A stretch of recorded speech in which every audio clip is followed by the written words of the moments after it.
the world we live in. Like the man who wanted to create an information management system accessible to all. You might know it as the World Wide Web, which is where millions saw this icon go viral. I mean, he's adorable, right? Ready, Freddie?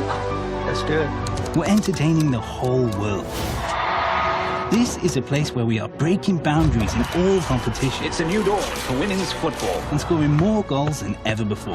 That's 2.85 goals every 90 minutes. That's a lot of cheering. We're creating new worlds. In a place where our imaginations have no limits. We're creating the world of the future, where robots can save lives. Engineers are making 3D printers to make multi-grip bionic arms.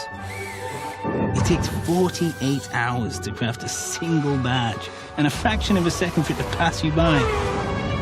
We're leaving no stone unturned, or should I say, no strawberry unpicked. Bringing new energy to the world. Some are using their time to break world records.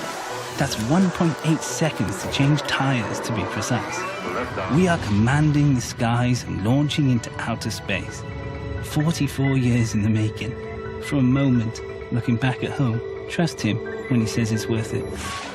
It takes months to write an award-winning thesis, and years to develop the next generation of inventors. That's unrivaled talent finding solutions that will change the world. With unparalleled infrastructure and unique investment propositions, sectors of the future like AI, life sciences, quantum and tech. In fact, we're #1 in Europe for tech, venture capital and unicorns. This is where the past, present and future unite. I would say we're quite productive. How are you spending yours? It's not about how you spend your time. It's about how you invest it.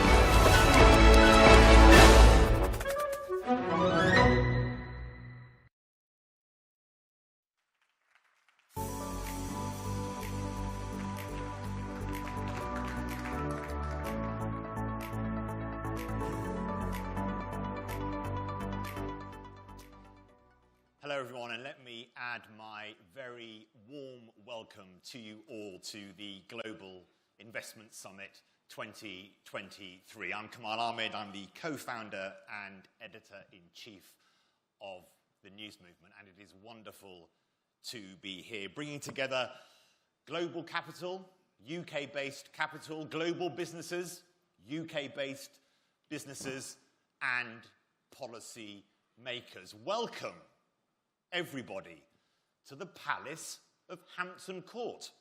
One of Britain's finest brands lived here, Henry VIII. Now, Henry VIII knew a bit about investment.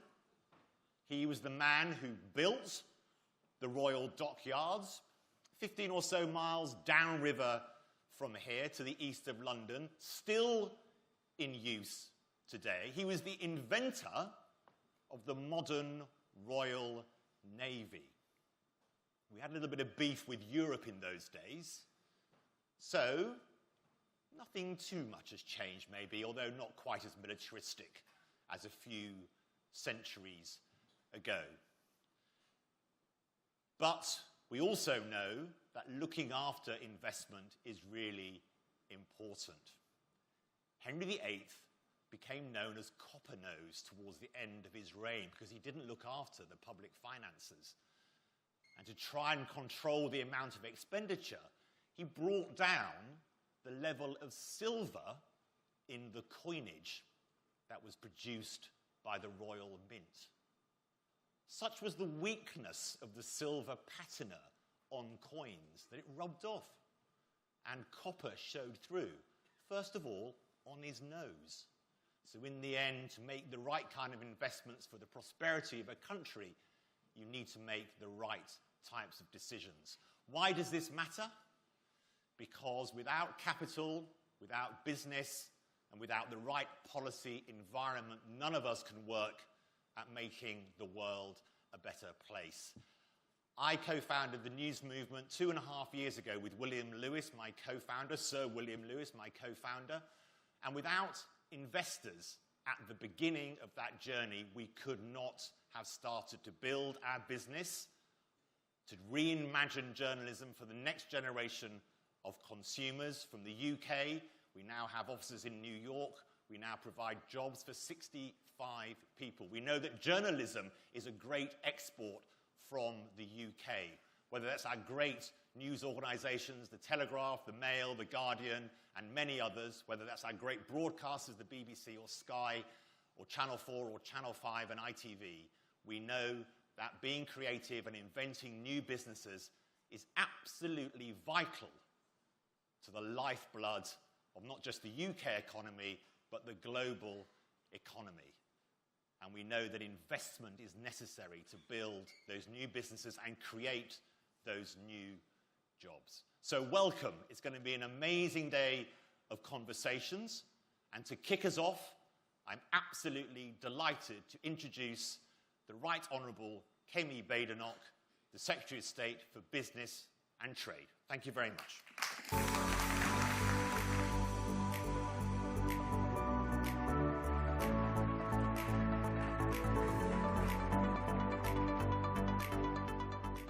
Good morning, ladies and gentlemen, and welcome to the 2023 Global Investment Summit. Thank you to everyone who's travelled from across the globe to be here today to mark the next chapter in this country's future. 2 years ago, at our inaugural Global Investment Summit, we were still in the throes of a pandemic. Yet investors put a near £10 billion vote of confidence in our country because they saw the huge potential for growth that we had to offer. It sowed the seeds for our hugely successful Northern Ireland Investment Summit in September, which put Belfast and Northern Ireland firmly on the global boardroom map. And as a growing science and technology superpower, the Prime Minister held our first ever AI Summit earlier this month to ensure the UK is at the forefront of a pioneering world of artificial intelligence. Now, it won't come as news to many of you in this room, but the UK is already a fantastic place to invest. That's why you're here. We are now third in the world for total inward investment, currently standing at $2.7 trillion, and are the top destination in Europe for FDI projects. We have attracted more greenfield FDI than Germany and France combined. We also have the most valuable tech sector, only the third in the world to reach £1 trillion in value. Last year alone, we created 112,000 jobs in all corners of the UK from inward investment, with many more being created here today. Since the Department for Business and Trade was formed just a few months ago, we have seen even greater investment in this country. In my first few days as Business Secretary, I ushered in a momentous deal for Airbus and Rolls-Royce, providing new aircraft for Air India.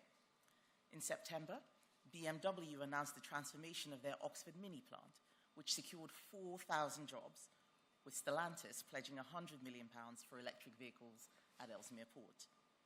Our Investment Minister, Lord Johnson, signed a £10 billion Memorandum of Understanding with Marubeni just last month for green projects. Tata Group have pledged £4 billion to create a new gigafactory site in Somerset, which will transform our battery supply chains and create thousands of jobs. And last week, we saw £21 billion of Korean investment in renewable energy, life sciences, and tech during the South Korea state visit. On Friday, we secured £2 billion from Nissan for their sites in Sunderland, which will help secure thousands of jobs. And that's not to mention the global leadership we are showing in free and fair trade, such as joining the CPTPP trading bloc, ushering in our first post-Brexit free trade agreements with Australia and New Zealand, and unlocking £6.5 billion of fresh export opportunities across 75 markets in the last year alone. We're also taking huge steps to ensure that the UK's manufacturing sector is a world leader in innovation. Yesterday, I launched our £3 billion advanced manufacturing plan, which will invest in the long-term future of our innovative manufacturing industry by reducing costs and removing barriers to business. This comes off the back of the UK's manufacturing sector leapfrogging France to become the 8th biggest in the world. But we cannot stand still. The world is changing fast, and the global economy is a very competitive place. So, just months ago, our historic trade deal with Australia came into force. Since then, we've secured £10 billion from IFM investors, £5 billion from Aware Super to turbocharge green transition, infrastructure, tech and life science projects, as well as £100 million from Patrizia for sustainable housing projects.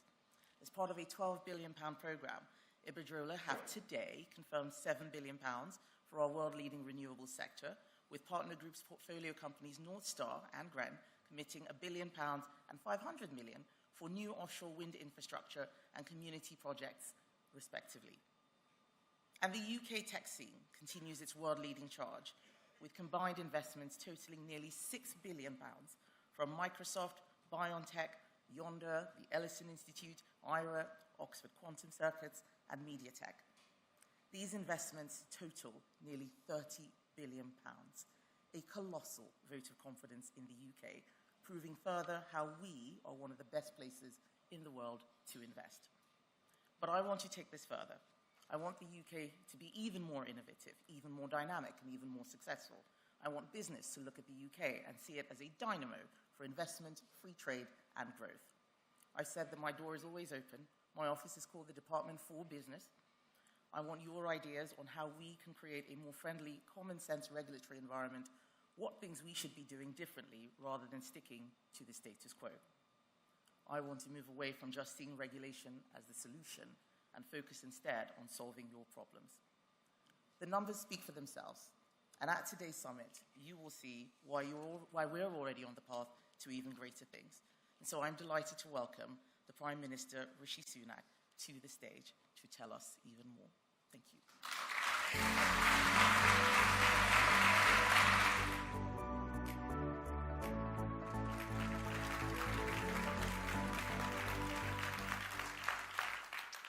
Good morning. Welcome to Hampton Court Palace and the UK's second Global Investment Summit. Now, my argument today is that the UK is a modern, dynamic, thriving economy. And where better to prove those futuristic credentials than a 500-year-old palace? But this summit is not just a sales pitch for Britain, although you'd better believe that I'm going to give you that. It's also a chance for us to say thank you. I've spent my career before politics in business and finance, and so have many of my top team, including the Chancellor. And we know that it's not governments that grow the economy. It's businesses and investors like all of you. You create jobs, drive growth, generate wealth, and you even take on some of the biggest social challenges we face.